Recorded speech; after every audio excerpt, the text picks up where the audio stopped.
اللهم ثبته عند السؤال اللهم ألهمه الجواب اللهم جاف القبر عن جنبه اللهم اغفر له وارحمه اللهم آمنه من كل الفزع اللهم അല്ലാഹുവേ സബ്ബിതുഹു ഇൻദ സുആൽ ഈ ഖബർ കിടക്കുന്നതിന്റെ ഉമ്മയാ റബ്ബേ ഈ ഖബർ കിടക്കുന്നതിന്റെ ഉമ്മയാ റബ്ബേ എന്റെ ഭാര്യയാ റബ്ബേ എന്റെ നാട്ടുകാരിയാ റബ്ബേ അതുകൊണ്ട് നാദാ സബ്ബിതുഹു ഇൻദ സുആൽ ആ ഖബറിൽ നിന്റെ ചോദ്യത്തിന്റെ മുൻപിൽ ധൈര്യത്തോടെ നിൽക്കാനുള്ള കഴിവ് നീ കൊടുക്കണേ നാദാ അല്ലാഹുമ്മ അൽഹിംഹുൽ ജവാബ് ഒന്ന് പറഞ്ഞാൽ രണ്ട് പറയാൻ നാവ് പൊന്തുന്ന പെണ്ണെ ആര് ചോദിച്ചാലും എന്തടീന്ന് ചോദിച്ചാ പോടാന്ന് പറയാൻ നാവ് പൊന്തുന്ന പെങ്ങളെ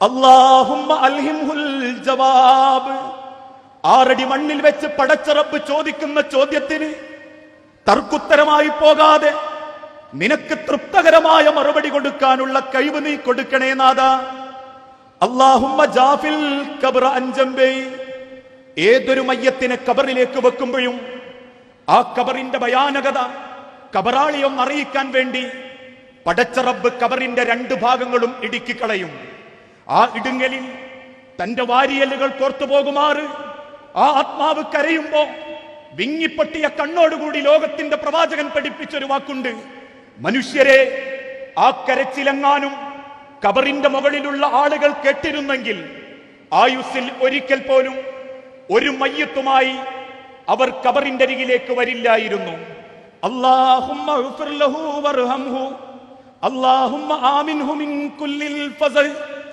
അല്ലാഹുവേ എല്ലാ പാപങ്ങളും പൊറുത്ത് നിർഭയത്വത്തിന്റെ ഒരു സ്വർഗീയ കവാടം നീ ആ ഖബറിലേക്ക് തുറന്നു കൊടുക്കണേ റബ്ബേ എന്ന് 10-15 മിനിറ്റ് നേരം എല്ലാവരും തിരിച്ചു പോകും. പിന്നീട് ആരാ മനുഷ്യരെ നമ്മളുടെ ഖബറിലേക്ക് വരിക? പിന്നാരാ നമ്മളെ പറ്റി ആലോചിക്കുക? പലപ്പോഴും എന്റെ ഭാര്യ എന്നെ തൊട്ട് പറയാറുണ്ട്, നിങ്ങൾ മരിച്ചുപോയാൽ ഞങ്ങൾക്കാരാ? ലാഘവത്തോടുകൂടി നമ്മൾ ചിരിച്ചു പറയാറുണ്ട്, നിനക്ക് നാട്ടുകാരുണ്ടാകും, നിന്റെ ബന്ധക്കാര് നിനക്കുണ്ട്, എന്റെ മക്കളെ യത്തീം മക്കളായാൽ യത്തീം ഖാനകളിൽ ചേർക്കാം. പക്ഷേ മനുഷ്യരെ, മരിച്ചത് ഞാനാണെങ്കിൽ പിന്നെ ഞാൻ ഒറ്റക്ക, മരിച്ചത് നിങ്ങളാണെങ്കിൽ പിന്നെ നിങ്ങളൊറ്റക്ക അള്ളാന്റെ ഖബറിൽ.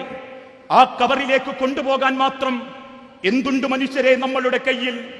ഈ ലോകത്ത് ജീവിച്ച ഇത്രയും കാലത്തിന്റെ ഇടക്ക് ഇന്ന് രാത്രി എങ്ങാനും പടച്ച റബ്ബ് തിരിച്ചു വിളിച്ചാൽ എനിക്ക് അള്ളാന്റെ സ്വർഗത്തിന്റെ കവാടം ഉറപ്പാണ് എന്ന് പറയാൻ മാത്രം ജീവിതത്തിന്റെ നന്മകളുടെ ഭാഗങ്ങൾ കെട്ടിപ്പടുക്കാനും ചിട്ടപ്പെടുത്താനും നമ്മളെ കൊണ്ട് സാധിച്ചിട്ടില്ലെങ്കിൽ ഒരു മാറ്റം അനിവാര്യമാണ്. എന്റെ ഖബർ രക്ഷപ്പെടാൻ എന്റെ വ്യത്യസ്തത നിറഞ്ഞ ഇത്തരം പ്രഭാഷണങ്ങൾ തുടർന്നും നിങ്ങൾക്ക് ലഭിക്കാൻ ഇസ്ലാമിക് സ്പീച്ച് എന്ന ഈ ഫേസ്ബുക്ക് പേജ് ലൈക്ക് ചെയ്ത് ഫോളോ ചെയ്യുക.